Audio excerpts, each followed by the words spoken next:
श्री शिवाय नमस्तुभ्यम। हर हर महादेव। भक्तों, कैसे हैं आप? आशा करती हूँ कि आप सभी आनंद से होंगे। आज हम नवा रायपुर कथा से कथा का सार और उसके उपाय बतलाएंगे। शिव महापुराण की कथा से गुरुजी ने कहा, जिस घर में शिवलिंग होता है उस घर में 33 कोटि देवता विराजमान होते हैं। भोलेनाथ पर चढ़े हुए जल का वर्णन क्या करें।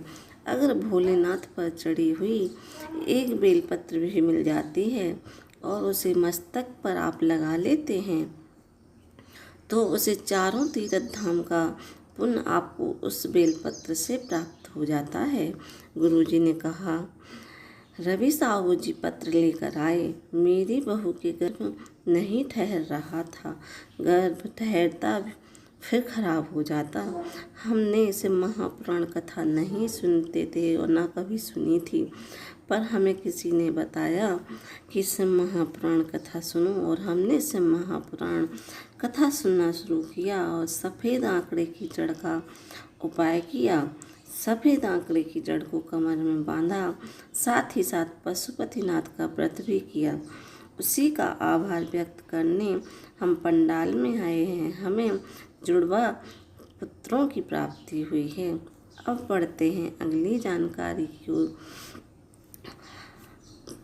शंकर पर चढ़ी हुई भस्म की कीमत करोड़ों में हो जाती है। गुरुजी ने बताया, भगवान भोलेनाथ पर जो भस्म चढ़ जाती है उस भस्म भी की वैल्यू बढ़ जाती है। शिव तत्व कहता है, शंकर पर चढ़ी हुई भस्म अगर हम अपने शरीर में लगा लेते हैं या लग जाती है तो हमारे जीवन का वह कल्याण कर देती है। वो भस्म साधारण नहीं रहती। उमा त्रिपाठी एक पत्र लेकर आई। मेरे बाबा, मेरे भोले बाबा, मेरे भोलेनाथ का क्या वर्णन करूं? मेरे पास शब्द ही नहीं है। मेरी सास की छाती में एक गठान हो गई थी। डॉक्टर को दिखाया तो डॉक्टरों से पता चला कि उनको कैंसर है। हम दवा लेकर आ गए और दवा देने लगे और साथ ही साथ हम शिव मंदिर जाने लगे और शिव मंदिर पर चढ़ा हुआ जल लेकर हम आते और अपनी सासू माँ को हम देते। 1 महीने बाद हमने फिर से जांच कराई तो सभी रिपोर्ट नॉर्मल आ गई हैं। उसी का आभार व्यक्त करने हम पंडाल में आए हैं। आइए बढ़ते हैं अगली जानकारी की ओर। अगर आप चैनल पर नए हैं तो चैनल को सब्सक्राइब करें, वीडियो को लाइक करें, कमेंट में श्री शिवाय नमस्तुभ्यम हर हर महादेव लिखना ना भूलिएगा। श्री शिवाय नमस्तुभ्यम हर हर महादेव। तो आइए जानते हैं कि शंकर भगवान पर चढ़ाया गया जल आचमन करने से रोगी व्यक्ति भी मुक्त हो जाता है।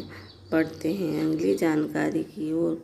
शंकर पर चढ़ा हुआ जल नहीं होता। शंकर पर चढ़ा हुआ जल गंगा जल बन जाता है, जिसके पीने से सारे पाप ताप आपके समाप्त हो जाते हैं।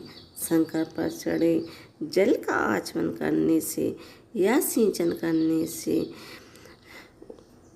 तो उससे जो फल होता है उसका वर्णन नहीं किया जा सकता। बढ़ते हैं आज की कथा की अगली जानकारी की ओर। गुरुजी ने बताया, अगर हम प्रदोष के दिन एक कनेर का पुष्प हम महादेव को अर्पित कर देते हैं, भोलेनाथ को समर्पित कर देते हैं, तो हमारे जो पिछले जन्म के हैं, हमारे पूर्व जन्म के जो हमसे पाप हुए होते हैं वो पाप समाप्त हो जाते हैं। 17 अगस्त को आप एक कनेर का पुष्प जरूर अर्पित कीजिएगा। हर हर महादेव। श्री शिवाय नमस्तुभ्यम।